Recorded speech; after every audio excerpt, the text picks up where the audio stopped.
Welcome to the Diamond Mine Podcast with Nate and Laney, where we listen to all 92 Diamond albums certified by Billboard. Today's album is... Please, Hammer, don't hurt him. Yeah, and if you couldn't catch that, it's by NC Hammer. Today, this podcast is the first podcast of our, 3-podcast extravaganza. Oh, boy. So, if, as podcasts go on, 2 podcasts from now, if we're, crazy... Apologies. What is it? NSYNC and... we're listening to NSYNC. Is Elvis after that? Yes, and then the Elvis podcast. And then we're listening to Backstreet Boys after Elvis, but we'll record Backstreet Boys next week. Oh, gosh. Okay. Well, getting into the album, this was released in 1990. It went 10 times platinum, basically because of You Can't Touch This. Uh-huh. There are 13 songs, and it is 59 minutes long. So 59 minutes. It was an adventure. It was an adventure. Yeah. Sure. Had fun with some of the songs, but we'll get into that. Though. Yeah. Yeah. Okay. All right. So first song. Here comes the hammer. What a title, dude. First thing I noticed about this is he looks like a dweeb. MC Hammer, he looks like a big dork. Yeah, because I said he looked like Steve Urkel or whatever. He does. He's very little and Mm-hmm. he just This might have been. This is a sign of the time, I guess, because 80s rap. Because this was recorded in 88 and 89. It wasn't recorded in 90. Mm-hmm. But 80s rap was way different than even rap in 92 or 93. Yeah, because I wrote this down. I can't exactly remember where. Oh, yeah, because that's what, hip-hop and rap started off sounding like until it got into gangster rap, and that's when people started to, hate rap music and the culture it created and stuff like that. Hearing you say gangster rap is funny. Okay, continue.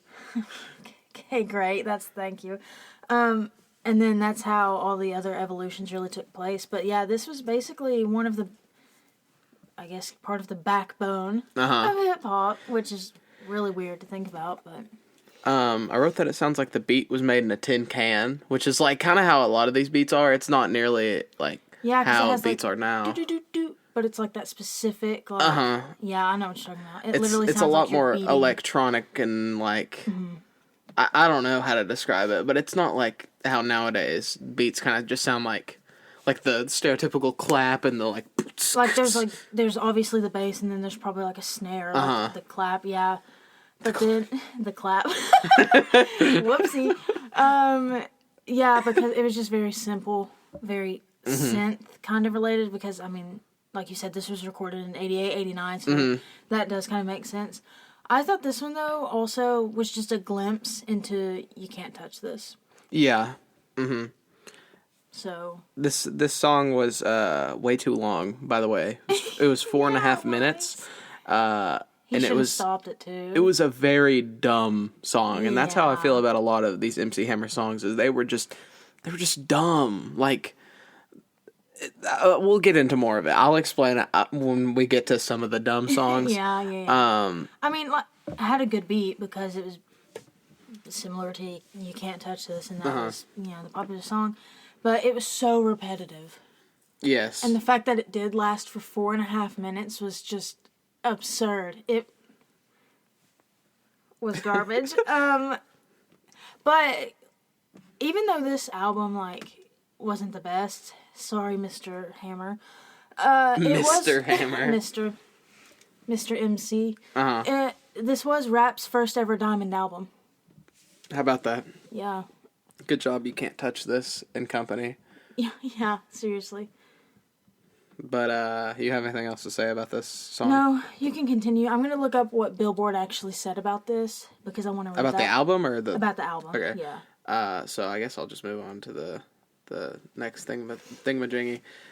You Can't Touch This is the next song. It's the song everybody knows. The beat samples Super Freak. If you know that song. She's a super freak. That yeah. one. What really can be said about this song, though? Such a banger. Playing now at every middle school dance. He switched up the flow though on this song. Like this song wasn't. It's not just like the beat is a vibe. It's not like the beat carries him. He actually switches up the flow a little bit, and I feel like he actually does well in the song compared to other ones. I remember. Yeah, I do remember that switch up because when that happened, I said he's spitting bars. The every time you see me, that part where yeah. And honestly, this was like the epitome of the 90s, or at least the early 90s. And, I mean, we've already basically referenced this, but this song itself was what carried this album to be 10 times platinum, because... It's just massive, I mean... It blew up. It really did blow up. And, I mean, everybody breaks out the moves when you can't touch this comes on. With the big parachute pants and my gosh, yeah. The... What is that called? Like, where you're shuffling side to side? It's like a crab walk almost. It's the hammer dance. Isn't that what it's called? Maybe. I don't know. Y'all know what we're talking about. I don't know, but that's all I have for this song. But before we get into the next song, I'm going to read what Billboard said. The next song is horrible. Oh, yeah. But that's why we're laughing. But, anyway, Billboard says that it takes a village to raise rap's first ever diamond seller, and to help send this breakout album into 8 digits, Hammer enlisted via sample and interpolation. Okay, thank you for that vocabulary word. But he sampled Rick James, Marvin Gaye, the Chillites. Oh no, I'm so sorry if I butchered that and you're offended by Sorry, that. the Chillites. I don't know, like, you see what I'm talking about? CHI hyphen and then LITES. Whatever. So sorry. The Jackson 5, Earth, Wind and Fire, Sly and the Family Stone, James Brown twice apparently, and Prince 3 times. Even with all that, the MC's teaching and preaching efforts get mildly tiresome by album's end. I agree with that. But as the 90s would say, it's a history lesson that makes learning fun. Ring the bell, school's in, sucker. Wow, what a description. But the next song, number 3, is Have You Seen Her? Now, I'm going to preface this with, just sit there for a second. You can pause the podcast after I say this and just sit and think. Try to think of an MC Hammer love song. Just what that would sound like. That's what this is. I don't know. I think this went below expectations of that. I don't know. Like, this song was just... It starts off with, like, oh, yeah. That's how you know. That's just Have you seen her? I mean, it was straight up like an R&B love song. Uh-huh. I really wanted Kenny G to come in on this. Yeah, this is that Kenny G breathless beat. It really is. And then the intro was just him talking. It was like him whispering or something, wasn't it? Yes. He, I even specifically wrote, like, the mixing, like, as in, like, putting all the stuff together is horrible. Like, the background vocals, like, the Have You Seen Her? Honestly, are louder than him. The background singers, they at least brought something, I guess, because it was just, I don't know, the song was just rough. It was just not good. Imagine being a 27-year-old man and coming out with this song. Because that is MC Hammer's reality. I mean, let's think about it, though. It was probably a little bit different and innovative because of the way they did mix it, but it just, like, I don't know. I don't even know what the song is about other than that one part, Have You Seen Her? That's it. That's all I got. Yeah, this song was just rough. Yeah, this was pretty dog. This was about as dog as the album gets, I think. Yeah, I agree with that. I agree. All right. This is my favorite song on the album, other than You Can't Touch This, but, like, this is my favorite one just because the chorus is the most catchy thing. Yo, sweetness. Yo, sweetness. And the title has 2 exclamation points. Yeah, so like, yo, sweetness. That is the most 90s title of all time. Oh, wow. Yo, sweetness. 100%. But the song redeemed itself. Like, this redeemed the entire album. Because that one song, Have You Seen Her? Yeah, that song just sucked. Yeah, this balances out. This one Have You Seen Her? Makes it okay to have just side by side. The chorus is so catchy. It's just him saying Yo, sweetness. Then I couldn't tell you what any of the verses sound like. I couldn't. Oh my gosh. But this one actually did remind me of It's Tricky by Run DMC, which was released in '86, so that kind of explains why, because Run DMC and the Beastie Boys were popular in the 80s, and that's also where it started. But, you know, it had that nice little record scratch in there, too. I do remember that. It also reminds me of Joy and Pain by Rob Bass and DJ Easy Rock, but that came out in 2005. I just thought they were similar in some of the beat, kind of. They were just similarities, yeah. That's all I have.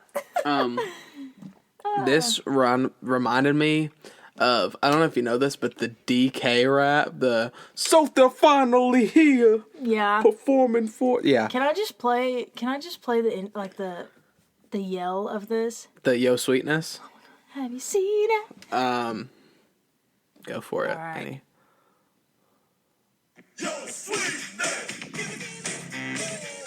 Okay, that's all I'm gonna play. But she's brilliant. But I wrote during this, I was like, I have no clue how I'm gonna listen to an hour of this. Oh yeah, no. And we didn't. I said, for some odd reason, this is more bearable than Have You Seen Her? Because the verse, I feel like I remember the verse being horrible, but the chorus was just banging. Into it, yeah. Low-key, the Yo Sweetness part is so stuck in my head, and it is still stuck in my head since listening to that album. So Honestly, I forgot about it, and then you started singing it again, and yeah. Hammer, you hurt him. Hammer. Emotionally. Ow, Hammer! If his next album is called Ow Hammer. Sorry, y'all, didn't mean to hurt you like that. The next one is called Help the Children. I don't have a lot of notes on this one. I don't either, but okay. I do have something to say. Mm-hmm.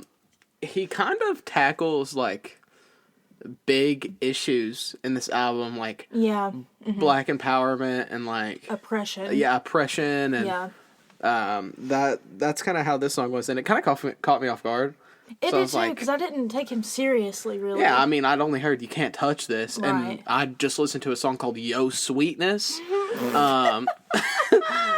which those may be out of place in an album that's also talking about, like, black oppression and stuff. Which is, like, it doesn't really make sense to me. Mm-hmm. The flow isn't really there, but at the same time, I feel like he grabs your attention. Yeah. And then if you do listen, like, he actually has a message, and it's not just something... Don't get us wrong, just because there's a message. This song is still dog water. This song is, like... Yeah, it had a very simple beat. Yes, I mean, just this... I think he was focused more on the lyrics, like the words he was saying, instead of the actual production of it. Yeah. If that makes sense. There was Cowbell, which... Wait. ASMR. Oh, that was a nice one. Wow, look at that audio capture. Looks like a spider. Okay. And then it also reminded me of Tupac's Changes. Which I think... Is that also about oppression? That song also has a message like that. I can't remember exactly. I did a project on it my freshman year. I don't know. I'm not a Tupac fan. I like Biggie. Oh, that's right. Your brother likes Tupac, doesn't he? I think so. Yeah. But that's all I have for this song. Okay. Yeah, really not a lot. On your face! Oh my gosh, no, wait. I meant to say this about, Have You Seen Her? That's like Ice JJ Fish. Yes. Oh my gosh. There's something about you, girl. That made my head want to twirl. Yeah, that's what that reminds me of. I don't know why, because it's not that bad, but it's close. It's getting there. Yeah, it's not good. On Your Face, though. Sounds like that song, the Ain't It Fun, Ain't It Fun, Ain't It Fun. Yeah, literally called Ain't It Fun by Paramore. I was just singing it for them, so they knew. It also reminded me, for anybody that's seen the movie Pitch Perfect, when they sing the song, oh my gosh, hold on, what is it? The Sign, which is originally by Ace of Base. I don't know why, but the background singers sound like that, and it was very weird to listen to. But it was catchy. I don't know what this means, but I wrote, whoever Charlie is killing it. What? I have no clue what that means. I'm honestly going to listen to On Your Face at some point. Or I'll look at the lyrics real quick. Wait, okay, so for this one, I feel like that this was played at a house party that like DJ or Stephanie and her delinquent friend went to when they got older. You know, like on Full House or whatever. And I kind of like this song.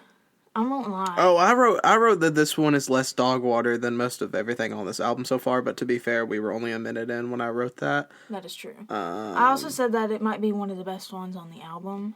I don't know if that still holds up or not. But we did have to stop this song and watch that video of the girl. The girl? The dancer. Oh, yeah. Yeah, of course. We won't fill you in on that one, but it was, she's built different. Yeah, she is built different. Shout out. Speaking of dancing, though. I could not figure out what I meant by the whole Charlie thing. I'm literally, like, looking at the lyrics. Does he say Charlie in the song? I don't know. I might have just been, like, tired. Did you mistype? It's a little random. On your face lyrics, MC Hammer, and then I'm going to put in quotations, Charlie. You continue to the next song. Okay, well, speaking of that girl dancing, the next song is called Dancing Machine. I said that this one had a great beat with synth. Very dance party. You know, you go hard at a wedding for sure. Like, this is going on the wedding playlist. Like, not You Can't Touch This, because don't want to have one of those average white people. Like weddings or whatever, but this one might make it on there. He said the boom is here. That's what he said. He said the boom is here, and the boom came. I said, come on, Hammer. Don't hurt him. And then I said, this one's definitely up there with You Can't Touch This. Also, this one has like the Mario Kart countdown. Oh, that leads into the verses or whatever. I kind of boogied to this one. I feel like I hate this album more in retrospect than I did in the moment, just because it was so absurd. It was 59 minutes long. That's like, songs. Now that I'm thinking about it, like, in the position I'm in now, I'm like, oh man, I wasted my time listening to that album. That album was garbage, because I can only think of the garbage, but as I'm, like, reading my notes, like, on Yo Sweetness, I was like, oh, the chorus is banging, and then I've got, like, oh, he switched up the flow. I wrote about how he had a good message. I wrote, like, this one's a lot better than all the other garbage, and I'm boogieing to this one. I think it was because we were just tired, and we were listening to 59 minutes straight, which is very difficult to do. Yeah, looking back on it, I do kind of like it, actually. All of y'all didn't see that, but she started twirling her hair with her finger as she said that and was, like, talking out the side of her mouth. She's like, oh, yeah, I kind of like it. I like it, actually. But I can imagine this over, like, a 90s aerobic VHS. Where they have, like, the leotards or whatever. Yeah, and, like, the headbands. Touch your toes. Yeah. I don't know if anyone has actually ever said that, but yeah. Anyways. You ready for the next one? Pray. About to spit some gospel on us. Not by Kesha. $. Hall. I wrote, oh yeah, he prays, and then in parentheses, sing that. So, I don't know how it goes, but... I said... Oh yeah, he prays. Sorry. I said funky gospel. I wrote that this is how a lot of his choruses are, and this... Yeah. They're catchy, but deep down the song is dog water. Yeah, most of his stuff is extremely repetitive, and that just really got on my nerves throughout this entire listening session that we had. Yeah. It really just killed me inside. Wait.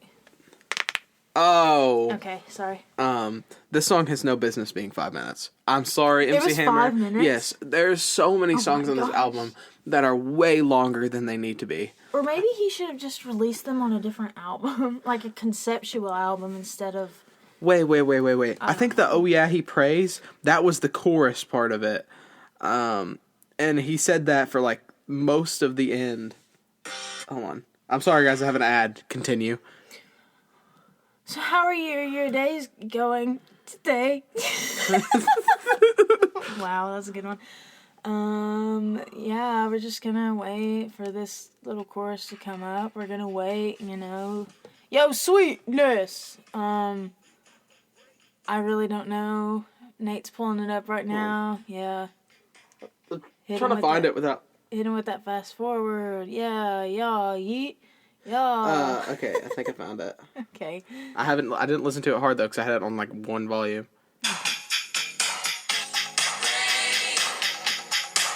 Oh yeah. I Yeah. remember that. Okay, yeah. Oh yeah, he prays.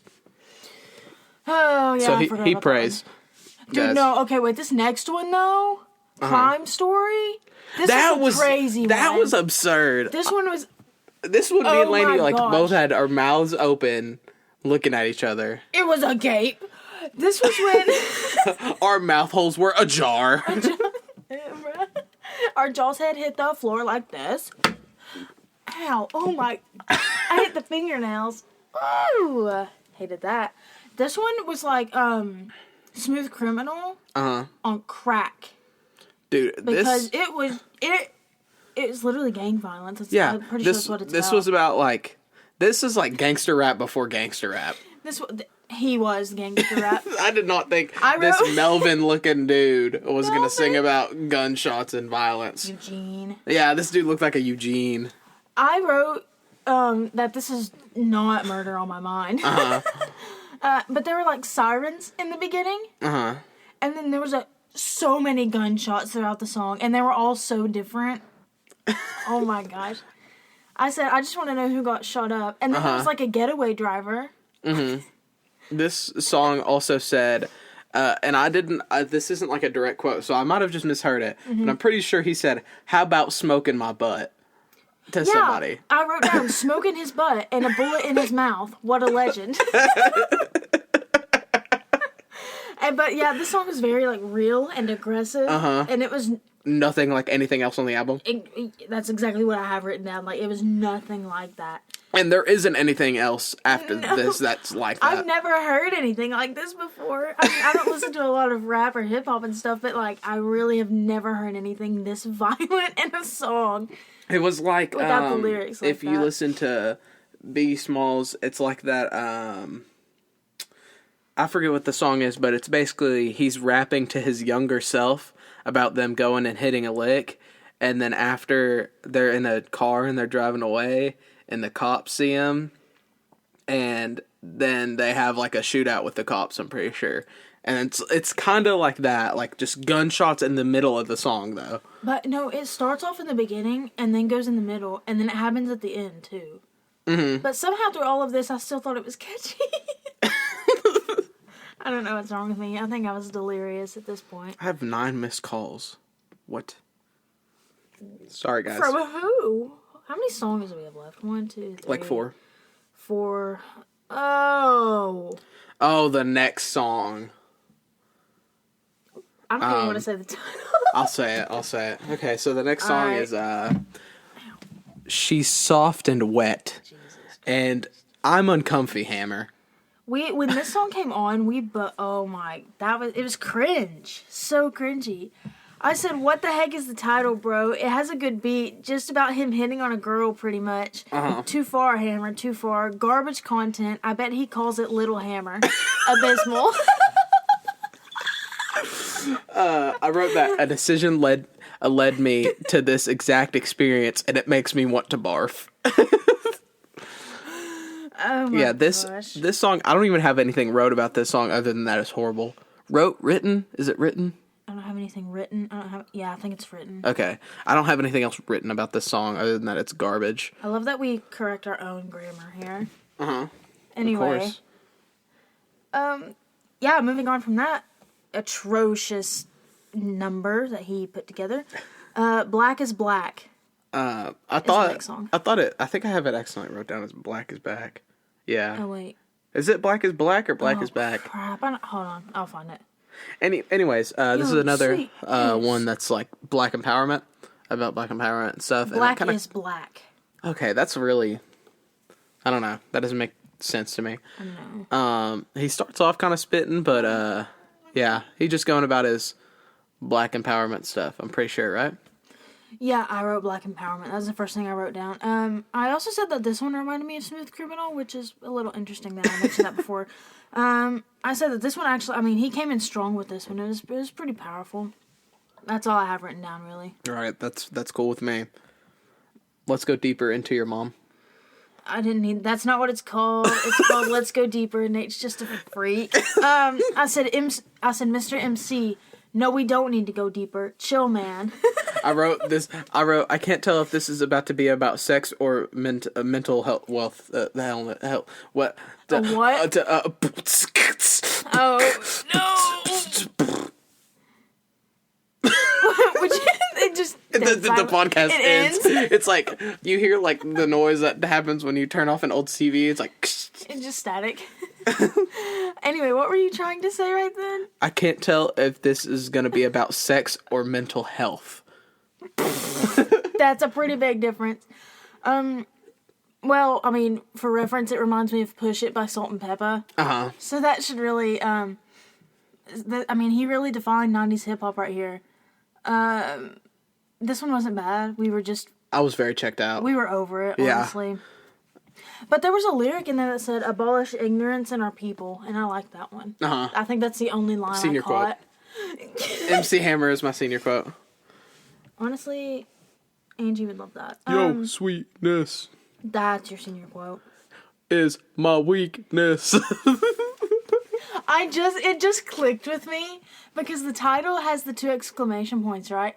So I thought he was saying like, yo, sweetness, but he's saying your sweetness. Yes. Dear Lord. Yo, sweetness. Connect the dots, everybody. It's really... It's my weakness. It's really hard being this smart. Last song, though. Work this. I wrote, got that synth solo. I'm so over this, though. Glad it's done. And this describes, like, all of the songs on here. This guy has yelled at me for an hour straight. Other than, Have You Seen Her? He yelled at you for an hour straight. I don't remember the song at all. I don't either. We talked through it the entire time, basically. Oh, yeah. I said that it was catchy, so apparently it was catchy. I mean, all of them are, because they're so repetitive. Number three. Have You Seen Her? That one. That's stuck in my head. Okay, well, that's just you. I think we would have enjoyed it more if we hadn't listened to the 12 others, because this one I feel like did kind of... I feel like it was a decent song, but we were just... Yeah. We were just over it, and honestly, it's still probably one of his top songs. But now getting into the overall... I do not understand how this is higher than Nickelback, Garth Brooks, Britney, or Matchbox 20. Nickelback, okay, maybe, but Nickelback was very bad. They just had a couple bangers on there. Yeah. Matchbox 20, no. No, there's no way. There's no way, dude. That's Above Santana? Come on now. Oh, I forgot about Santana. This was very bad. I'm just gonna go ahead and say it. This is probably like 80s, low 80s. This might even be 90. Actually, no. I think 90 is, for me personally, is Titanic. I would say low 80s. But low 80s, we yeah. can agree on that one. This was not very good, Hammer. I'm sorry, you hurt him. Hammer, you hurt my heart. Yeah, I was expecting... Sorry. I wasn't expecting a lot, but I wasn't expecting this. I genuinely don't know what I was expecting out of this, but I don't think it was what I received. So, I mean, some of it I expected because of You Can't Touch This, but Every Time You See Me... That... From London to the Bay! That reminded me of the Monster Mash. And you can't tell me it doesn't sound like Monster Mash. Indeed it does. Anyways, do you have anything else to say, put in about this album? No, I want to bury this. Indeed. So, this has been the Diamond Mine Podcast with Nate and Laney. We'll be coming at you next podcast with NSYNC's self-titled album.